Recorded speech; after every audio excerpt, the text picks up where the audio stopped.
Right. So welcome everybody. My name is Adelina Comas Herrera. I'm the director of the Global Observatory of Long-Term Care, and together with Nasa Lecky, we are organizing the different webinars. We are particularly delighted to be hosting the second webinar of the interest group on pain management in nursing home and care homes. And I'd like to hand over to the group who will introduce this webinar and the speaker. Yours.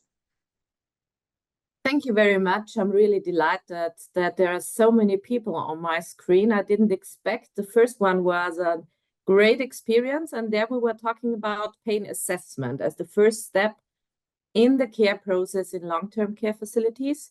And now the second webinar will focus on pain management.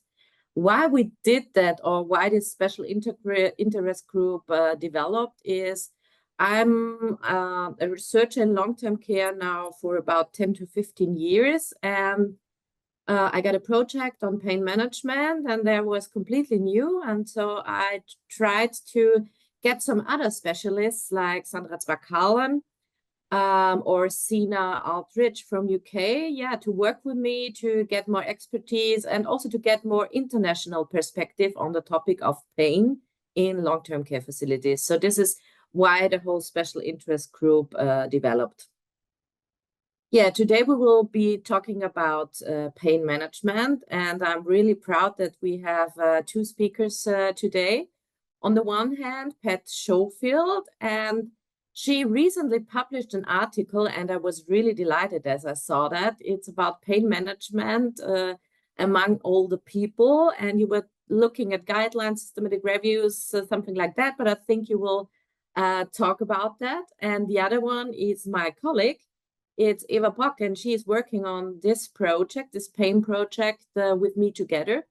And on the one hand, she will present some results from a very small study that we did here in Austria, but also from another study that we didn't do, but that also has a more representative sample for the Austrian long-term care facilities. So I would say we just start. Is it okay, Pat and Eva, if there are any questions, they will raise their hands, and in between also? Perfect. So I would say, Pat, the floor is yours. Thank you once more for being here and for sharing your results and experiences with us. Thank you, Manuela, and thank you for inviting me to talk. Okay, so I work as a professor of clinical nursing with a particular interest in pain and aging, and I've been working for a number of years around pain and aging and pain and dementia. Currently working on a project around pain and frailty in the older population, and I've just completed a study looking at dental pain in older adults with dementia. So it's something that I am particularly interested in. I will share the slides so people can have copies of the slides if they want them. So this is about the national guidelines for the management of chronic pain in older adults, and it's a collaboration across many specialists in the UK from a number of universities and areas of clinical practice. And it's an updated project. So many of you may know that we published the national guidelines for assessment of pain way back in 2007, and then we published an updated version in 2018, I believe it was. And we published the national guidelines for the management of pain in 2013. And this is an updated version of those guidelines. So really, it's going to cover the take-home messages of what we've found out from the literature recently. As I say, the assessment guidelines are available online, so you can download those. and the older management guidelines are available, and we do have a summary document which is already available, but we will be publishing the full document very soon. So as I say, the research group that were involved in these guidelines went across a number of clinical specialists. So we had psychology, nursing, physio, pharmacy, medicine, and everybody brought their own sort of interest areas, if you like, into developing of these guidelines, both originally and also the most recent ones, as I say, summarised in 2022. So when we went back to the literature in recently to look at these guidelines, these were the papers that we found. So there was an increase in the number of papers in many aspects of care of the older adult in pain. But I'll talk specifically about what the key areas were that we found, but you can see quite a lot of papers were reviewed. I have to say that we did only review papers written in English language because this was an unfunded piece of work, and so we didn't have funds available for translation or anything like that. Some of the new things that we looked at this time were things like impact on carers, and we focused a bit more on end-of-life care. And we also looked specifically at attitudes and beliefs of older adults themselves, as opposed to healthcare professionals, which we'd looked at in the previous publication. So what are the findings? Well, there are a number of studies reporting the prevalence of chronic pain in the population. But what we do know, even updated from previous work that we've carried out, is that the phenomenon does exist, but under-treatment remains rife across all countries. So whilst we are aware that there are high numbers of older adults in pain, and it's no surprise because everywhere we are seeing an increase in the ageing population, but treatment remains poor. The evidence-based guidelines are still very limited. There are a few across a few of the countries, but overall, these guidelines are few and far between, and those that have been developed are not based on strong evidence, which is partly due to the fact that there isn't the evidence around pain in older population. The attitudes and beliefs section echoes the review, really, of what we carried out previously. But as I say, we did emphasise that within this document, the attitudes and beliefs of older adults themselves is problematic in that, you know, the issues of stoicism and expectation to be in pain as part of getting older are rife amongst the older population. Impact on informal carers, and this, as I said, was something that we discovered new for these guidelines, in that healthcare professionals and informal carers relationships are very important, and we need to involve informal carers much more because there is a need, certainly in the UK, with the sort of decrease in health and social care systems for older adults. We need informal carers to be supporting our older population. There is no evidence related to palliative and end-of-life care pain management of comorbid or other long-term conditions such as COPD, heart failure, or dementia, which, as you probably know, are increasing comorbidities in older adults.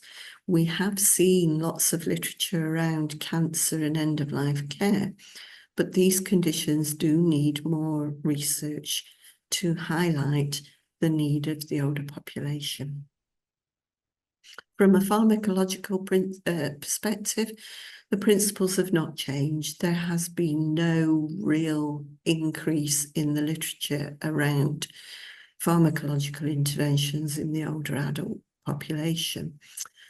Most of the research with drugs has been carried out with younger adults and just extrapolated across, which of course is not appropriate, because older adults, obviously with their comorbidities and risk of side effects, need research in this area themselves.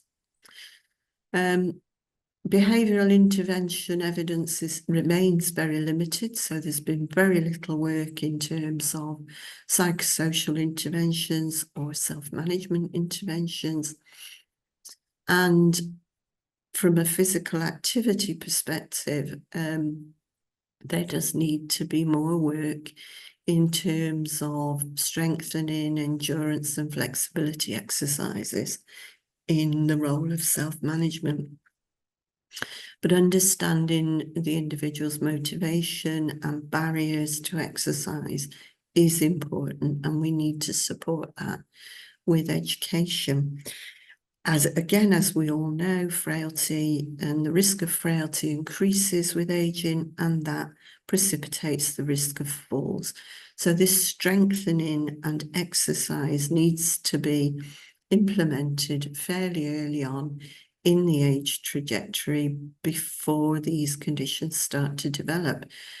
And then the older adults loses their confidence and exercise doesn't happen. Adults above the age of 65 with persistent pain, very little education in the literature. And so there is a need to offer more educational approaches to self-management and to evaluate this in the older population. Interestingly, I did some work a few years ago about acceptability of technology with the older population, because there is this assumption that older adults won't use the sort of iPhone and computer applications to self-manage their pain. And interestingly, the work that I did a few years ago actually demonstrated that older adults are more than willing to use the technology. So we need to think about the technological approaches and how they can be applied to older adults. We know that certainly, again, in the UK, as within many countries across the world, the older population is increasing so rapidly alongside this decrease in the younger population. So we need to think a bit more creatively and innovatively around how we apply management approaches to this population. And technology may be one way going forward. Limited studies around the use of invasive procedures, and that remains the same as it did way back in 2013 when we published the last set of guidelines. And again, as with pharmacological interventions, what we've been doing is applying these approaches to the younger population and then just translating them across. So in summary, non-pharmacological strategies should be the first approach. So physiotherapy, CBT, TENS, acupuncture, all of these approaches are acceptable with the older population, but we need to do more research. And these should take the place of pharmacological interventions where possible. We know physiological changes occur in the older population with an increased sensitivity to analgesic drugs, and we need to do the research looking at specific drugs for the older population. Side effects, comorbidities, risks associated with medication need to be addressed. And certainly within the UK, we see prescriptions added without any monitoring or consideration of other interventions. Always consider the route of administration. Oral route is preferred, but topical treatments can be as effective with less side effects. Timing of medicine is important. Consider rapidly acting formulations with shorter half-lives, and balance them with more regular background analgesia. Only start or change one medication at a time. Start with a low dose and monitor closely. And continue to monitor. Don't put somebody on non-steroidals and leave them on them for years until they have some crisis. And combination therapies could be considered. Drugs with complementary mechanisms of action that can have synergistic effects to provide greater pain relief. These need to be monitored closely, and all of these approaches need to be evaluated with the older population. Limitations. Well, we did a systematic review for these guidelines, but we need to make sure that we cover studies from other countries where English is not the first language and see what's happening elsewhere. Because we didn't include those publications. There are few studies that actually focus on older adults themselves. This whole issue of transferring data from the younger population. So more robust and targeted research is needed. Good communication and assessment practices are fundamental to inform the assessment of pain and management strategies. So these revised guidelines are developed to inform evidence-based pain management and good overall care. Remember that older adults are not an homogeneous group. They are varied in their history, their expectations, comorbidities, so we cannot apply a one-size-fits-all. We need to consider the particular individual needs of each older person, and bear in mind that the older population is changing all of the time. So we are seeing a generation now coming up who are familiar with technology, with rock music, with tattoos, with expectations that are different to the older population who are over 80 now. And many of the recommendations from previous guidelines do apply, but we do need to carry out more studies with good quality evidence, particularly focused on older adults' needs and expectations. We're just developing a study at the moment looking at deprescribing, because one of the things we find in the UK is that people just add one medication after another without monitoring or evaluating what's working and what isn't, until the older person ends up taking thousands of different types of drugs and they don't know which is working for what. So thank you for listening. I've put my email there and I'm more than happy to respond to any queries. And as I say, I'll circulate the slides, so you're free to copy those. Thank you very much, Pat. Very interesting. So the floor is now open for questions, remarks, comments. Maybe I would start with the first question.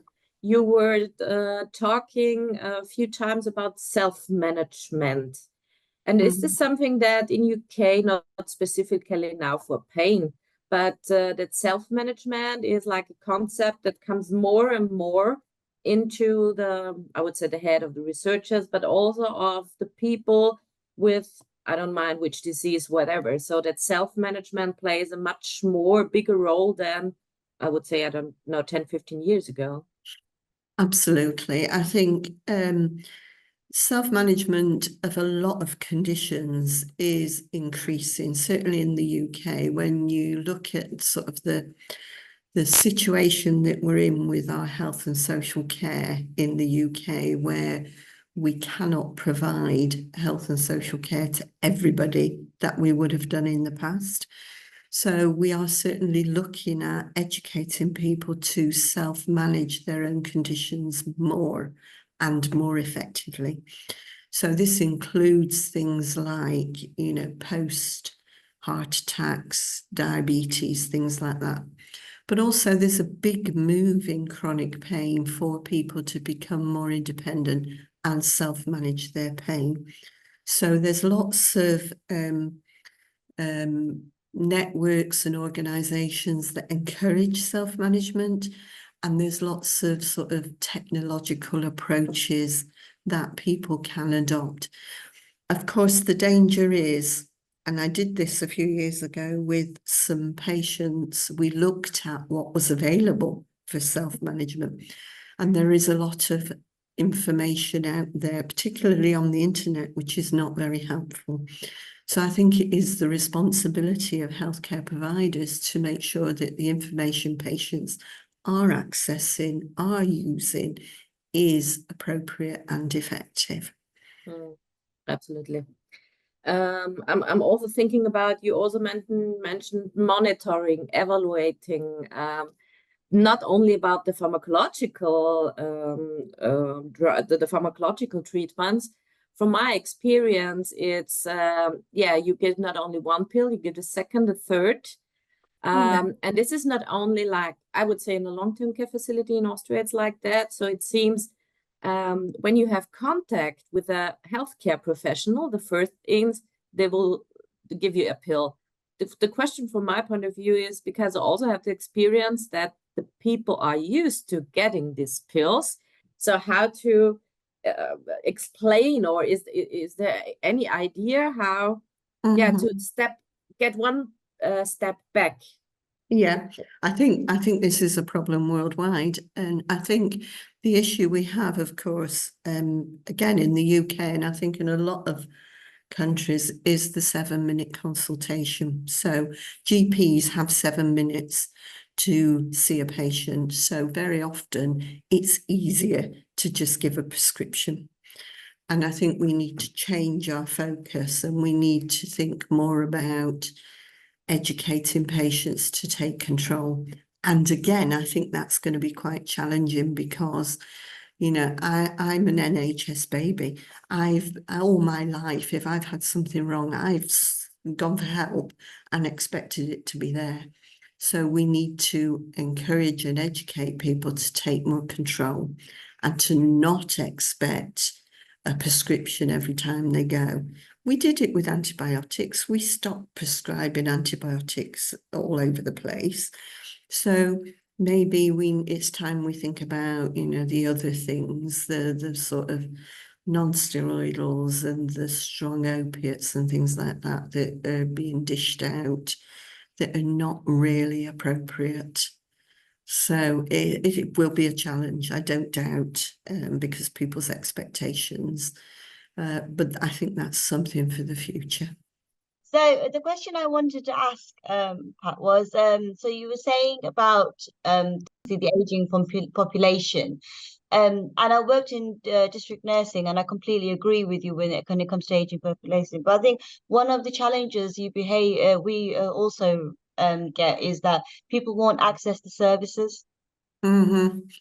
Because they've had a bad experience, and they don't access the services, even though they're in pain. They'll just stay, like you said, they'll think that it's part of their aging process. But it's until the nurses go in and then they explain it, or they've got a huge wound and they're not taking medication and not taking anything for it. And that belief that we shouldn't be taking too much medication. And I think with the aging population, that's a challenge as well, trying to get over that, trying to educate them that this is important to have. or Yeah. it will be beneficial because they think it's just, you know, part of aging and I don't want to bother anybody. And they just don't access the services, which I found was a huge challenge when I was working in district nursing. Yeah, I totally agree, Nora. I think we do have this population where pain is to be expected at my age, and I don't want to complain, and the doctors or nurses know best, so they'll know when I'm in pain and all those sorts of things. I think the attitudes are changing because I do think your sort of 65-year-olds now are NHS, certainly in the UK, NHS babies, where you know, they expect things to be managed more effectively. They have higher expectations. They have access to the internet, so they can look up things. But I think there is a piece of work around sort of the oldest old, who, you know, are more stoical. And it is challenging. I agree. And what would be interesting if you could have, if there was a study between the obviously the older generation who've got money, and there's obviously the older generation who are on the poverty line. So they don't have that choice where they can access, you know, private sort of doctors and private hospitals. And No, that's then right. and they have to rely on the NHS. And Yeah. then they've tried and tried and not getting anywhere, so just leave it. Yeah, that's right. And I think there's also another piece of work there where we've got a multicultural society now. We've got a high migrant population who don't know how to access the services or how to ask the questions, or you know, don't have English as a first language. So I think there's all sorts of issues. There is so much to be done, I think. So Jemima Collins, a geriatrician from Nottingham. Thank you very much for the talk, Pat. I was just interested in the tailoring part of non-pharmacological management.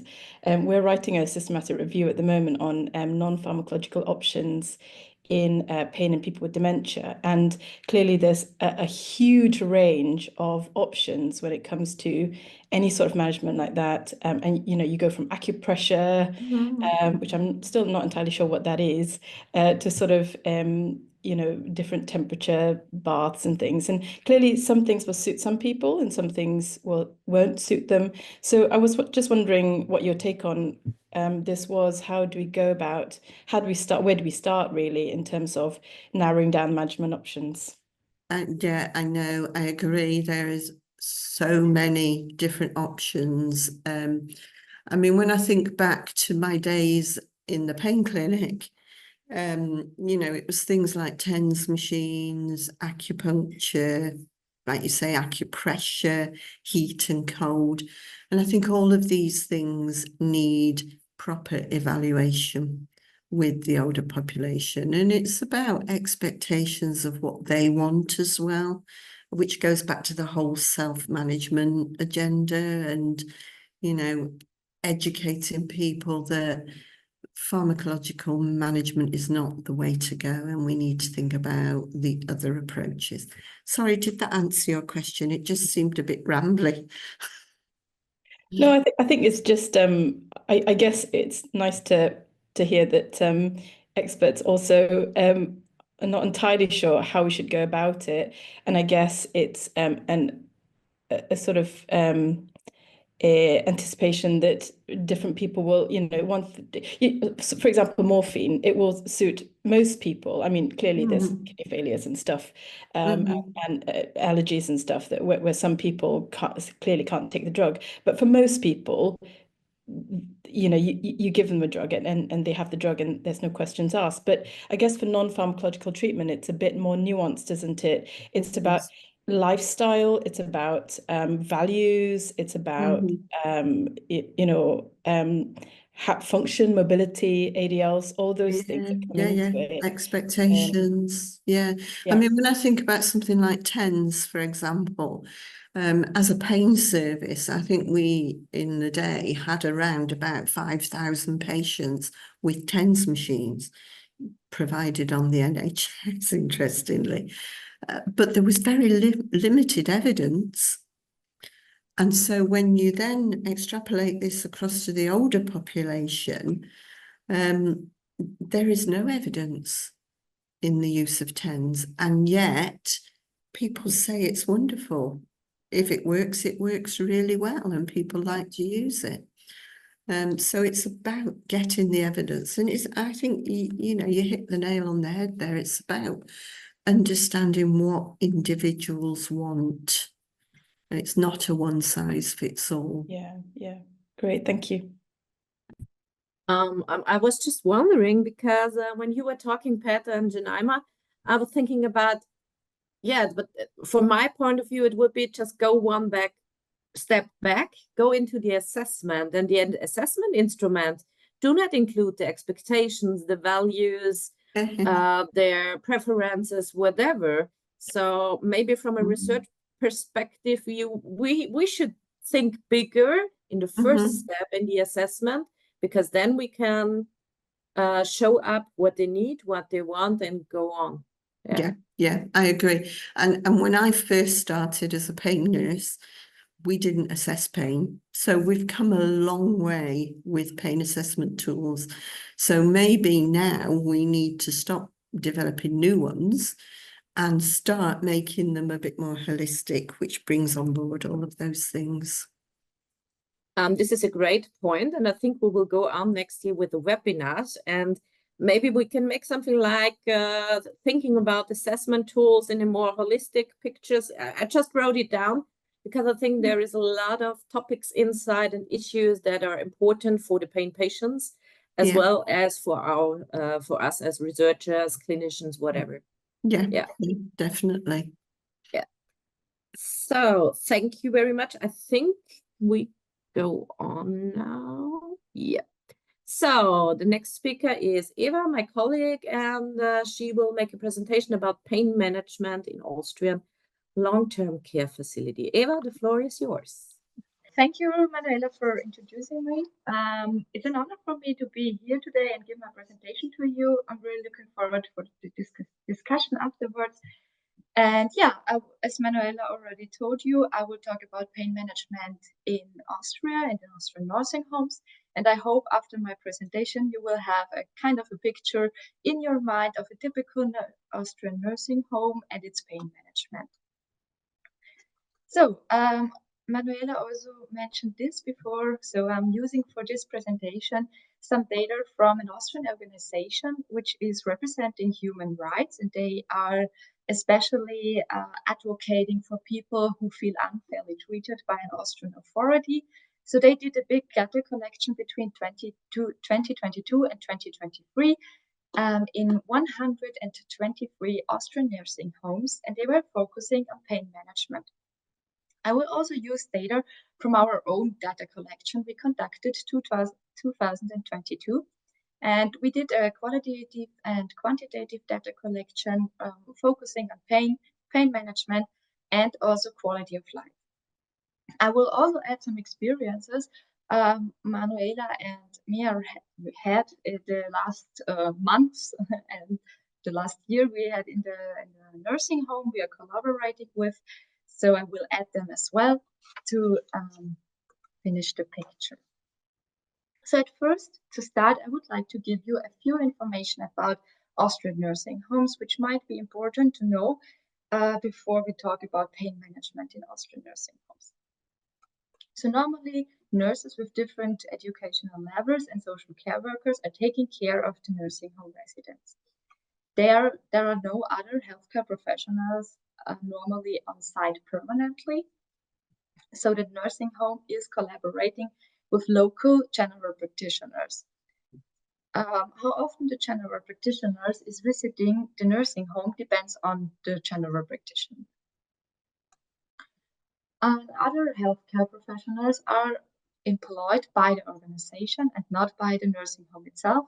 So they are not daily at the nursing home, but they came there for once a week or twice a week, maybe for a few hours or for the whole day.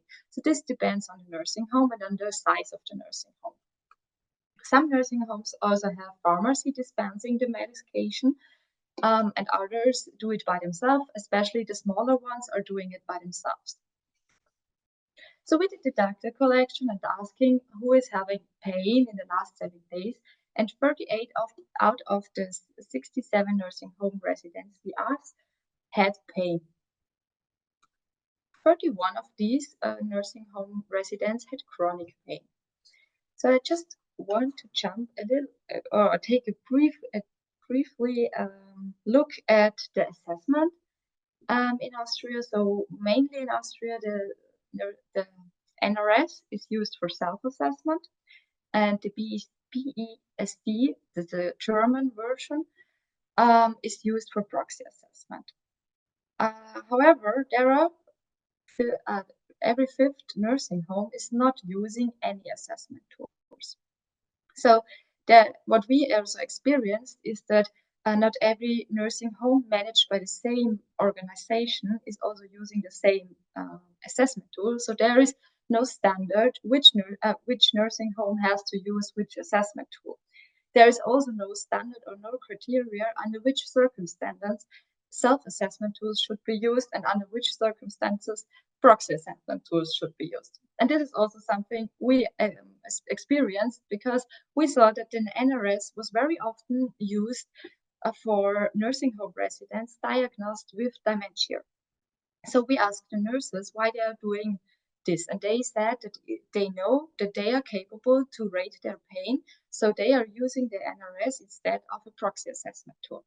However, there was no standard, or they had no organizational level standard to use when, or to describe when they are using or should use the self-assessment tool or the proxy assessment tool.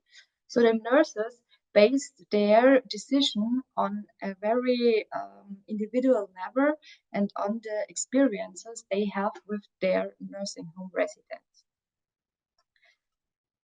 When it comes to the treatment of pain, cognitively impaired nursing home residents receive less treatment than non-cognitively impaired nursing home residents. And they are, in general, they are at a high risk in Austria to be undertreated and underassessed. So, but what is kind of positive is that 95% of the nursing homes do use non-pharmacological interventions. However, it was not assessed if they are using it on a regular basis or if they are using it just once and it's okay and they use it. Our data collection showed some different results. So we not just looked at if they are using non-pharmacological intervention, we were also looking at how often do they use non-pharmacological interventions. So just because they use non-pharmacological interventions in general doesn't mean that they are using it on a regular basis. So our data collection showed the completely different. They showed that non-pharmacological interventions were used not very often by the nurses, and nursing home residents set non-pharmacological interventions by themselves. And some nursing home residents also wished to get more treatment options offered by the nurses instead of only medication. So this shows us clearly that it's not enough to just look at another nursing homes if they are using non-pharmacological interventions. You also have to look at them, how often do they use it, and do they use it on a regular basis. So what is also important is the collaboration with the general practitioners, and we also experienced that this is not always very easy. So when pain management has to be adjusted by a general practitioner, the nurses really have to look if they can reach the general practitioner because he or she is not on site. So that's often a huge problem, so that the nursing home residents do not get their pain management adjusted in a timely manner. What we also see in our data collection was that there were not that many or different healthcare professions involved in the pain management. There were mainly the nurses were involved and sometimes the general practitioners. However, other therapists were not that often involved in the pain management. What we also saw with our data collection was that there is a positive relationship with an effective communication between the nurses and nursing home residents missing. So a lot of the nursing home residents told us that they are enduring the pain, they don't want to ask for help because the nursing staff is not having enough time and they don't want to disturb them.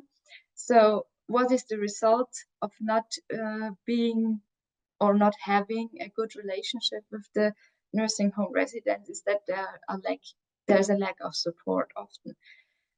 So a lot of the nursing home residents said that they know that they could ask the nurses, however, they don't feel like that their relationship is allowing them to kind of disturb them. What the data collection of this organization showed is that pain management training is very often provided in the nursing homes. What is very common is the pain nurse qualification or training. And also a lot of the nursing homes said that they are using the palliative care training also for the pain management training.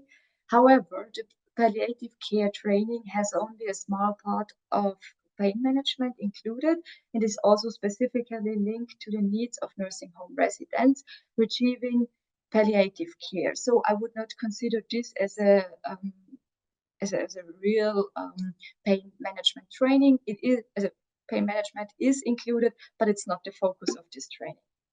And what we also saw is that there is a big lack of knowledge, especially regarding non-pharmacological interventions. So a lot of the nursing home residents also stated that they have the impression that the nurses are just offering pain medication because they do not have any other options to offer. So there is a kind of a lack of knowledge. So there is still room for improvement in Austrian nursing homes and pain management, but there is one big problem I would like to mention. A quarter of all nursing homes included do not have a structured or documented pain management. And as I told you before, the thing with the assessment tools is also something they decide on a very personal and individual level, but there is no structure behind it. And this is with the whole pain management the case. So this is also what we experienced.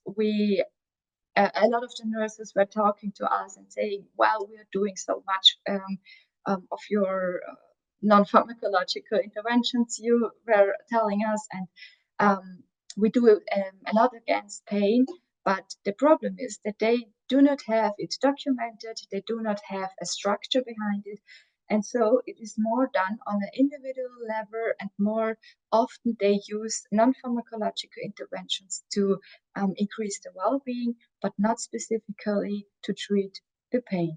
So in conclusion, we could say that this is the major point Austrian nursing homes should work on, to have a better structured and documented pain management in order to be able to provide good quality of pain management and to help people and nursing home residents in pain. Thank you very much also, Eva, from myself. So the floor is the audience floor. Questions, comments, remarks, experiences, similar, different experiences. Yes, I have one question.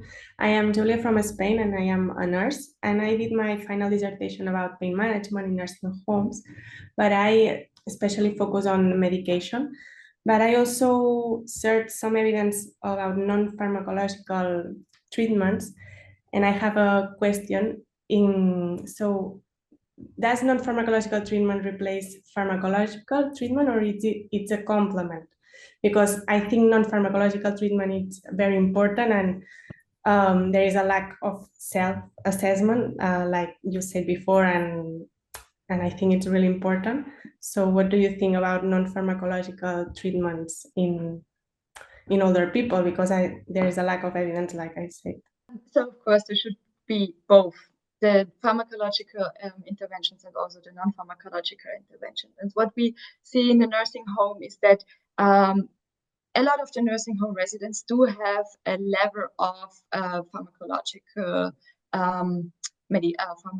interventions like medication, and they need it. And it's not that we say, okay, they should give them the side and only use non-pharmacological interventions.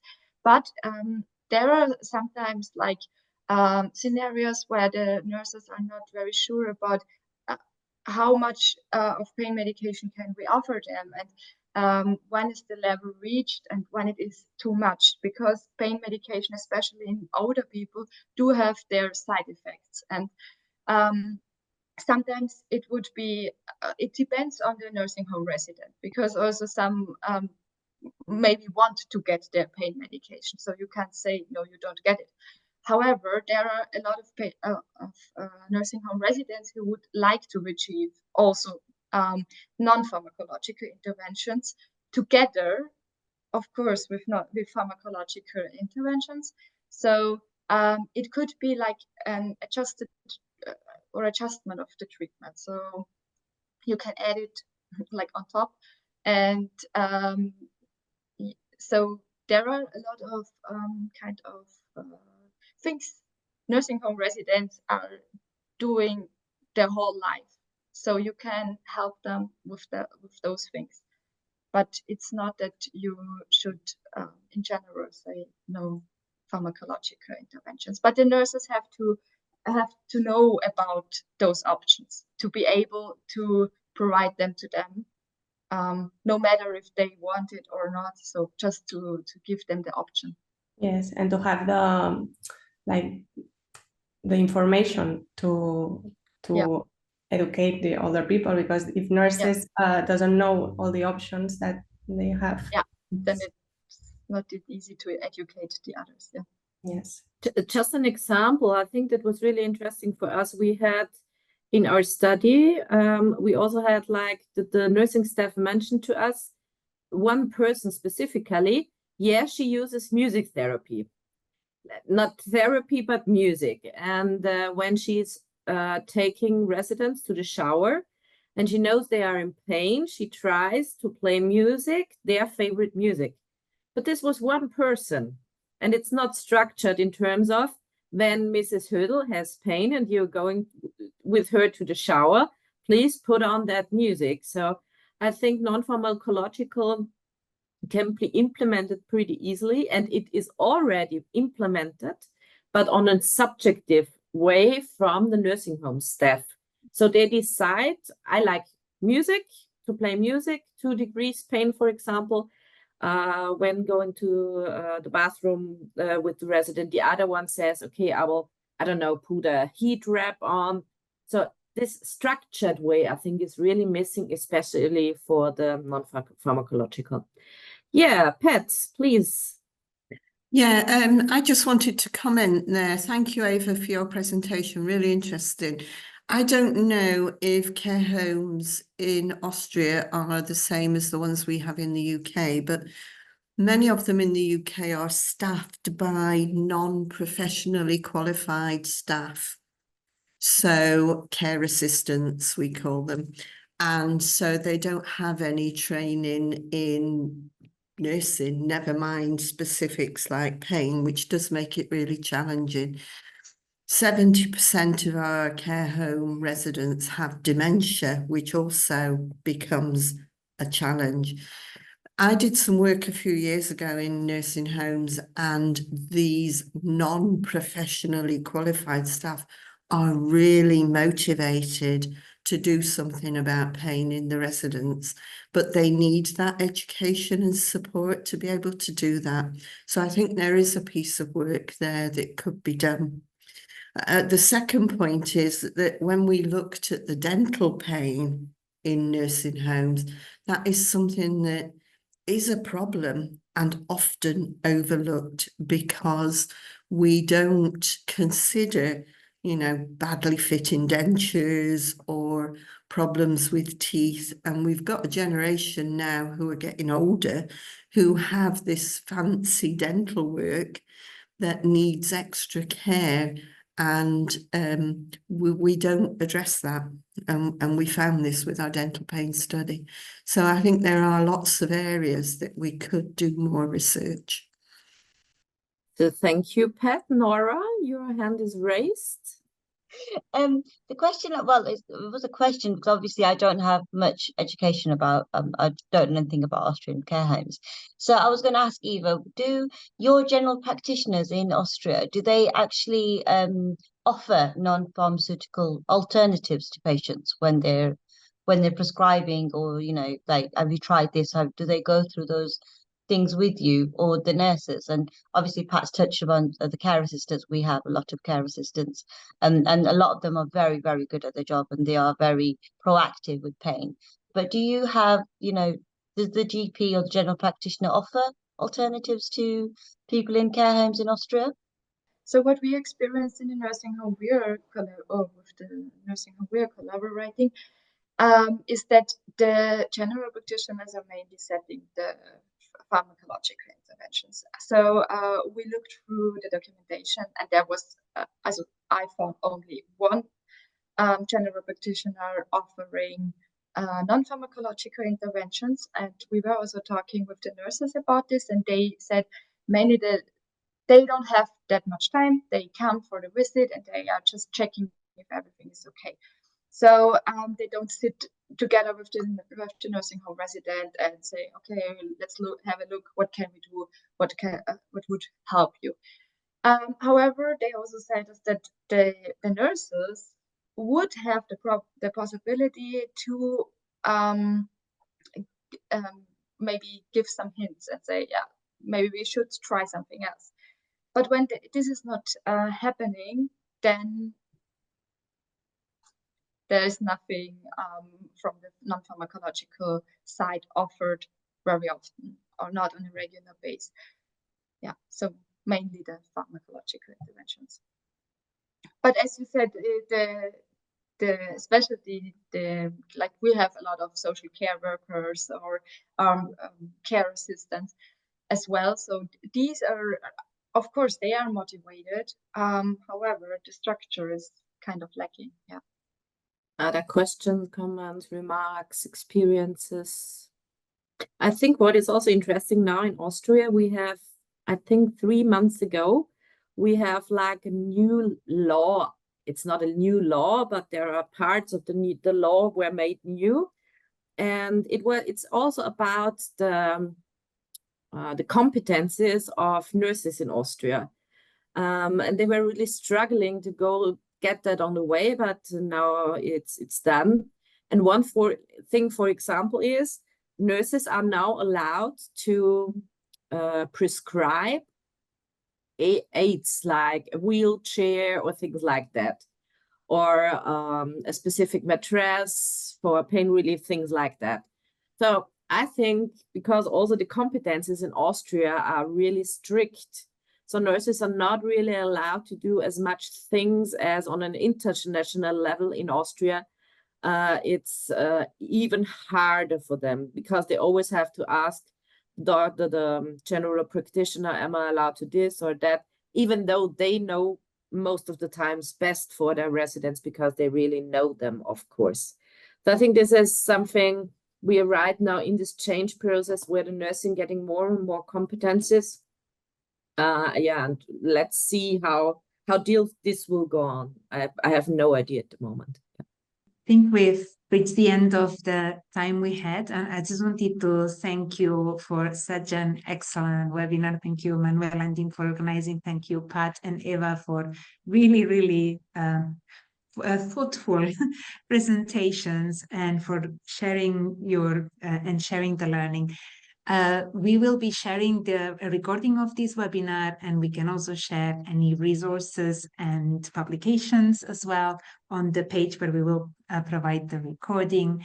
And as Nas says in the chat, the next Pain in Care Homes webinar is on the 12th of November.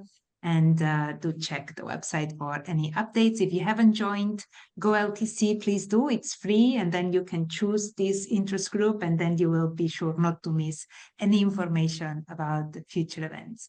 Thank you very much.